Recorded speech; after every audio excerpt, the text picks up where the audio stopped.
Alimentação e atividade física são aliadas e não pode ser negada uma em detrimento da outra. Para o efetivo resultado é necessário ir adiante com esses dois.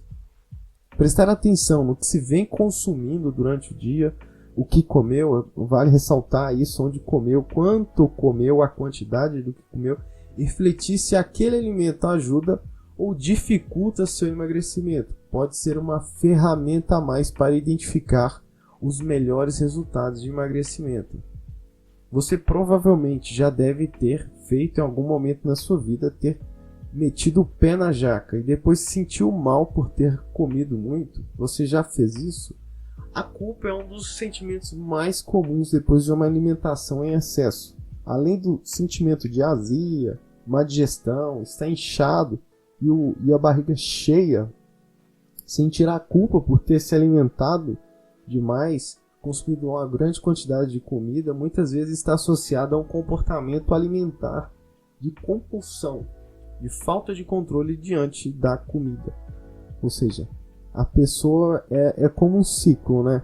A pessoa sente a fome emocional, busca aquela experiência gratificante de se comer, aí ela repete a experiência da comida, aí depois de comer ela sente uma queda do prazer por ausência da substância. É o mal-estar, depois vem o desespero, o consumo, o alívio, redução do mal-estar, recuperação do equilíbrio, depois a busca de experiência gratificante, repetição de experiência, queda do prazer por ausência da substância, ou seja, a substância já comida, a fome, né, a dopamina no nosso cérebro, o mal-estar, o desespero e o consumo. Ou seja, é assim, o mal-estar come, melhora, depois piora, e nisso pode vir a culpa, porque a pessoa, sem o controle do processo de alimentação dela, sendo de uma forma indiscriminada, a culpa acontece muitas vezes. Algumas pessoas chegam até a vomitar o que acabaram de comer.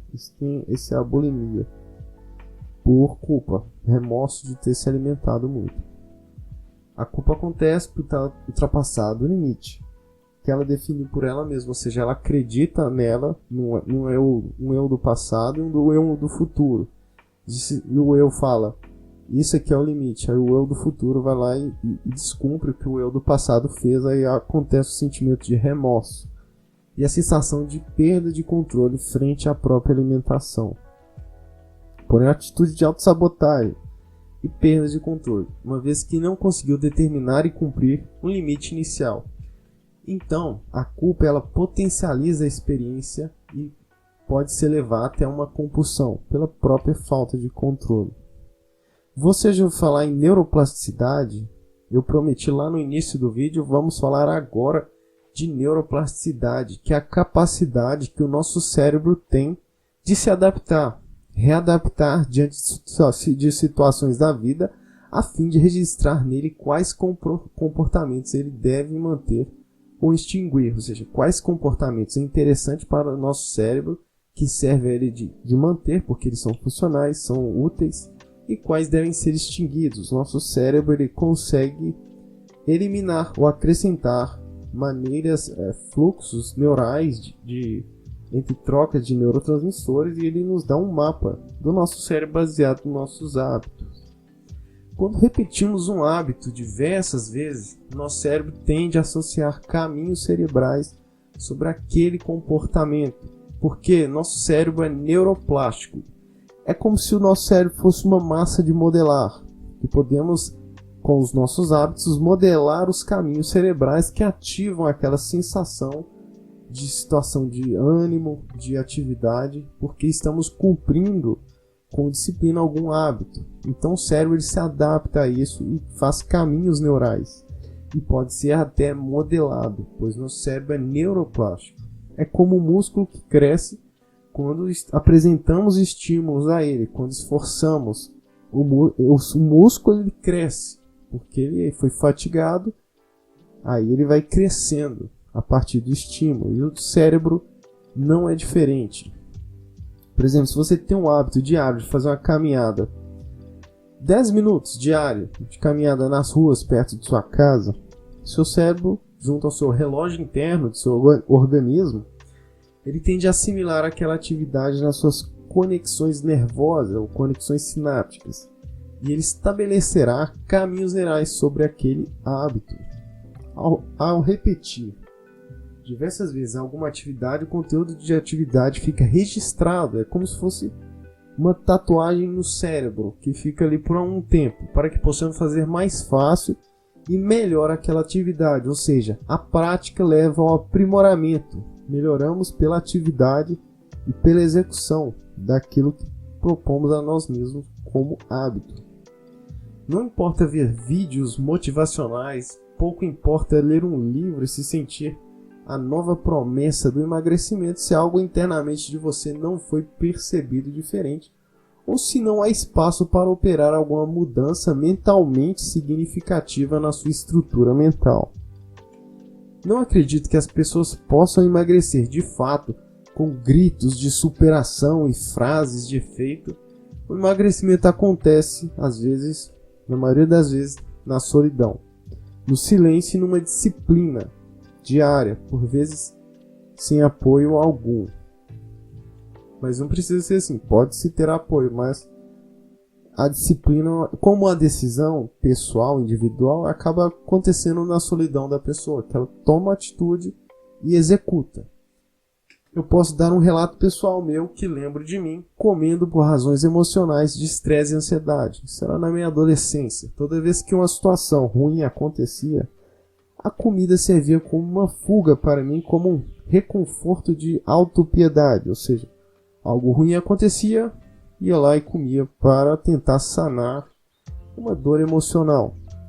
Pensava, nossa, como eu mereço comer isso por causa disso da minha vida, que me agrediu e me fez me sentir para baixo. Eu comia para preencher um vazio emocional ou mal-estar na minha vida mental, e aquilo se refletia de alguma forma no meu corpo, ou seja, onde se alimenta em excesso. Quanto mais sentia culpa, mais comia.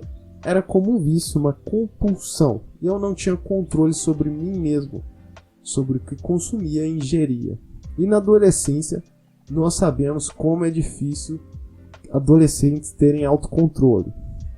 Eu sei como é sentir me sentir um merda, literalmente um bosta, por comer algo sem de fato estar sentindo fome. E logo em seguida sentir o peso da minha consciência como um juiz interno me cobrando e me culpando. É muito duro passar por esse tipo de experiência. Às vezes a nossa própria consciência é pior que um juiz. Eu desejava mudar, desejava recuperar o controle sobre minha vida e minha alimentação. Para emagrecer e ter um mínimo de saúde, nem tanto por questões estéticas e de beleza, pouco me importava o que as pessoas pensavam de mim. Eu queria de fato emagrecer para não ter um infarto com 30 anos, por causa da minha obesidade na adolescência. Me preocupava muito com a minha saúde.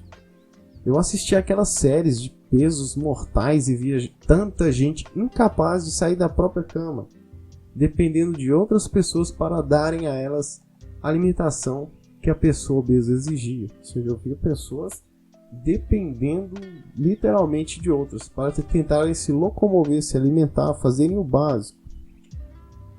E essas pessoas ficavam agressivas quando sentiam fome, ficavam ansiosas e até irracionais ao ponto de terem ataques de raiva. Gritava com o pai, com a mãe, com o irmão, o marido, a esposa e cuidava e preparava a alimentação deles.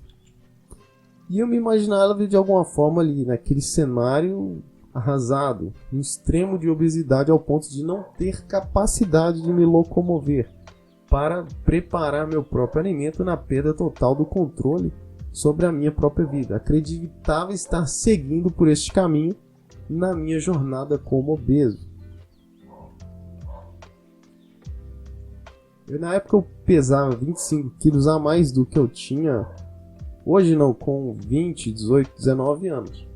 Uma criança, um adolescente de 15 e pesava 100 quilos, com 1,65 de altura. Na verdade eu acho que era 1,58 mais ou menos. Eu emagreci 25 quilos, com os meus 18 anos já pesava 75, ou seja, meu peso ideal comparado ao meu índice de massa corporal. Se você não sabe o que é índice de massa corporal, eu te recomendo estudar sobre esse assunto, porque ele é muito importante para quem começa nesse processo. Fiz tudo frequentando a academia, correndo na esteira, puxando peso, enfim, puxando ferro na academia. Tive a ajuda de alguns amigos que fiz e da força de minha cabeça naquele propósito. O processo de emagrecimento é mais mental e emocional do que necessariamente corporal. Claro, se seu corpo, suas demandas devem ser levadas em conta, uma vez que compulsão alimentar, você tende a acreditar que seu corpo realmente precisa de uma porção maior da que você vem ingerindo. Então, vale a autorreflexão, sempre é bem-vinda. Quando decidi que queria emagrecer, foi uma decisão consciente e obviamente minha.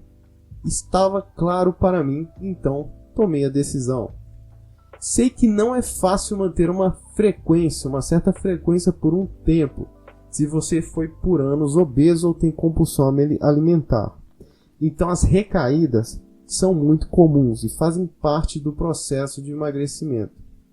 Mas mesmo com as recaídas, não se pode deixar levar e entrar no estado de autossabotagem extrema, que é quando o indivíduo faz algo, se culpa por aquilo e aí ele vai só ladeira abaixo, ou seja, pior o que já estava ruim, ou seja, quanto pior, melhor. Isso é um processo de autossabotagem, de autodestruição que a pessoa nem percebe, porque é motivada muitas vezes pela culpa, uma impossibilidade de tentar, porque algo já está impossível para ela, isso ela coloca na ordem do impossível, do intransponível. Então tentar nem é uma alternativa, ela já se coloca num processo de pensamento catastrófico, de uma autossabotagem extrema, onde quanto pior, melhor. Por exemplo, se você está num ritmo bom, se alimentando legal, fazendo atividade física e se suportando seu novo estilo de vida rumo ao emagrecimento, é comum você acabar metendo o pé na jaca e acabar comendo além do limite. Então, não se culpe, não se envergonhe e se mantenha firme, com disciplina diante do seu propósito. Enfim, esse foi o vídeo. Muito obrigado por ter assistido até aqui. Um grande abraço. Se você gostou desse tema e tem sugestões para novos temas, comente aqui embaixo. Compartilhe esse vídeo com mais pessoas, com amigos, com conhecidos colegas. Curta e se inscreva no canal. Um grande abraço do seu amigo Renato, do canal Psicologia e Psicólogos. Um grande abraço.